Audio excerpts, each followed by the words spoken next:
그런 게 가장 적극적인 방법이고, 그게 실질적으로는 아이하고 부모가 상생하는 방법이라는 거예요. 제일 빨라요. 그리고 사이토 히토리시가 그렇게 얘기를 해요. 1% 부자의 법칙을 쓴 사람이고, 일본에서는 지금은 아니지만 세금을 제일 많이 낸 사업가로도 유명한데, 실제로 이 사람은 그렇게 얘기해요. 강연도 되게 많이, 이론이 조금 넘은 분이에요.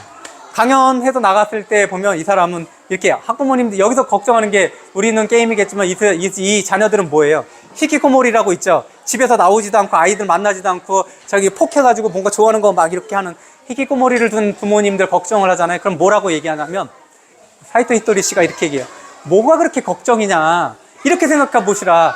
당신네 집, 부모님들의 집에 돈을 한 푼도 안 받는 경비원 하나 둔 거로 생각해라. 그 아이가 그래서 자신의 일을, 행복한 일을 뭔가를 한다 그러면 그 아이가 정말 행복하지 않고, 그 사람의, 그 아이의 인생은 10년, 20년 후에도 정말 그렇게 불행할 거라고 부모님은 장담할 수 있느냐. 세상 사람의 인생은 누구도 모르는 거다. 왜 그 아이가 지금 그렇게 생활하는 것들이 잘못됐다고 낙인을 찍어서 진짜 10년, 20년 후에도 진짜 나쁜, 진짜 부정적인 삶을 사는 그런 아이로 벌써부터 정해두느냐, 이렇게 얘기를 하거든요. 실제로 그건 당연한 거예요. 근데 우리는 그걸 말이라고 생각하잖아요.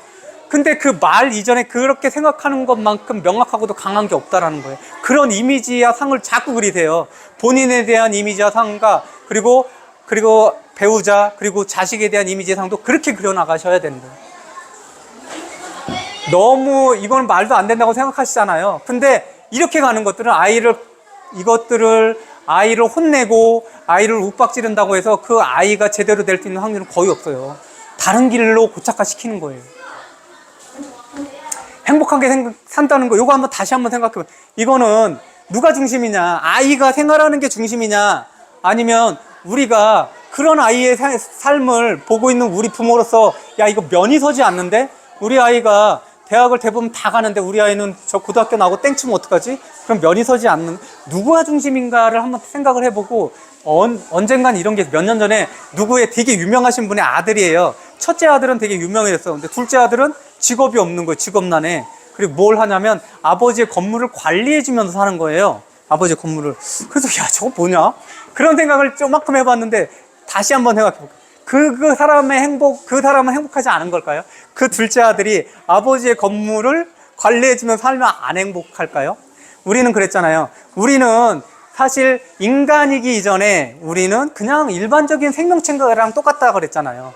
생명체의 가장 본연의 임무는 잘 먹고 잘 자고 죽을 때까지 그렇게 사는 거란 말이에요. 그게 다잖아요. 우리가 기르는 고양이든 개든 보면은 다 그러잖아요.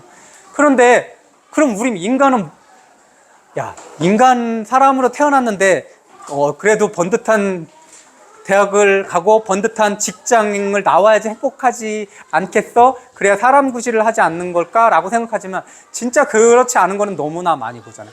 그런 사람들의 40대 50대 지나고 나서 대기업 간부에서 명퇴를 하거나 정년퇴임 하고 나서 그 삶이 진짜 그 과정도 돌이켜봤을 때 행복했느냐라는 잣대를 들여봤을 때도 의문점이지만, 그 이후에도 행복하냐라고 생각했을 때는 이건 또 다른 문제라는 거예요. 얼마 전에 어디 다큐에서 봤을 때 60대가 넘은, 예전에는 모 굴지의 대학을 나와서 굴지의 기업을 다녔는데 산속에 들어가가지고 바위하고 얘기하고 식물 캐고 식물로 반찬해가지고 먹으면서 산 보면서 얘기하는데, 다른 사람 보면 정신 나갔다고 보지만 얼굴은 광채가 비쳐요. 광채가 너무나 행복해서. 그리고 땅에 지나가다가 더덕 이렇게 씻어가지고 이렇게 닦아가지고 그리고 지나가면서 나무랑 얘기하더라고요. 그럼 누가 어떤 삶이 진짜 행복할까? 이건 선택이잖아요. 선택인 거지. 우리는 그 행복의 가치들을 우리가 평가하는 것들은 우리 삶에서만 평가할 수 있지만, 전반적으로 모든 생물체의 행복을 따져봤을 때 정말 객관적인 누군가가 평가해 본다면 누가 더 잘 살고 있는 걸까?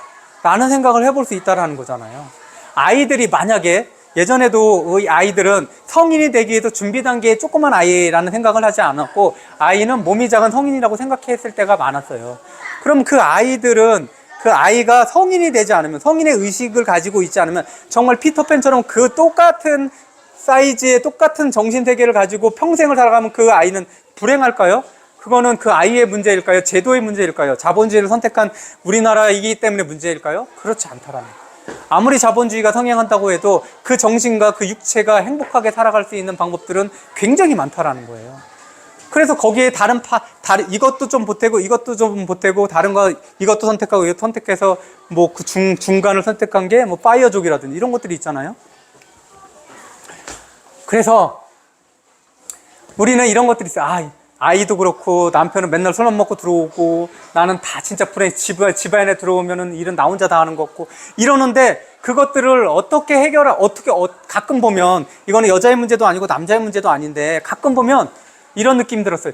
그렇게 지금 내 생활이 굉장히 불만족스러운데 딱히 거기서 벗어나려고 하는 노력들은 없더라고요. 그건 뭐냐면 여기에 빠져 있는 거예요. 나는 그런 비극의 주인공이야. 나는 이런 상태야. 근데 굳이 벗어나려고 하지 않아. 왜냐하면 나는 비극의 주인공이기 때문에 이 상태가 유지되면 누군가 나를 동정해 주겠지. 라는 것들이 나도 모르게 가지고 있다는 거예요. 정말 불만이면 나와야죠. 나올 수 있는 길은 늘 있는 거잖아요. 근데 나는 한 걸음도 안 나가려고 하면서 그것들을 푸념을 하잖아요. 누군가에게 푸념하고 내 자신에게 푸념하면 누군가에게 푸념하고 내 자신에게 푸념한다라는 건 내가 그 상태임을 나도 인정하고 다른 사람한테 광고하잖아요. 그러면 그 상태가 앞으로 갈 확률이 훨씬 더 많아요. 똑같은 확률이. 제가 그랬잖아요. 내일 할 행동은 오늘 할 행동에 오늘 할 행동 똑같을 확률이 90%가 넘다라는 거. 그럼 지금 내가 내 자신을 딱 상정했던 그 모습이 앞으로 모습일 확률이 90%가 넘다라는 거. 그럼 그 모습이 싫으면 그 모습 아닌 다른 모습을 얘기해야죠. 그 모습 아닌 다른 것들을 그려서 그 모습 아닌 다른 것들을 계속해서 만들어 나가야 되는데 내가 불만인 그 모습에 대한 일들을 늘 똑같이 하잖아요. 아인슈타인이 얘기한 것처럼 늘 어제 같은 행동들을 계속해왔는데 오늘 다른 일이 벌어질 거라고 생각하는 일은 미친 짓이야 라고 아인슈타인이 얘기했어요.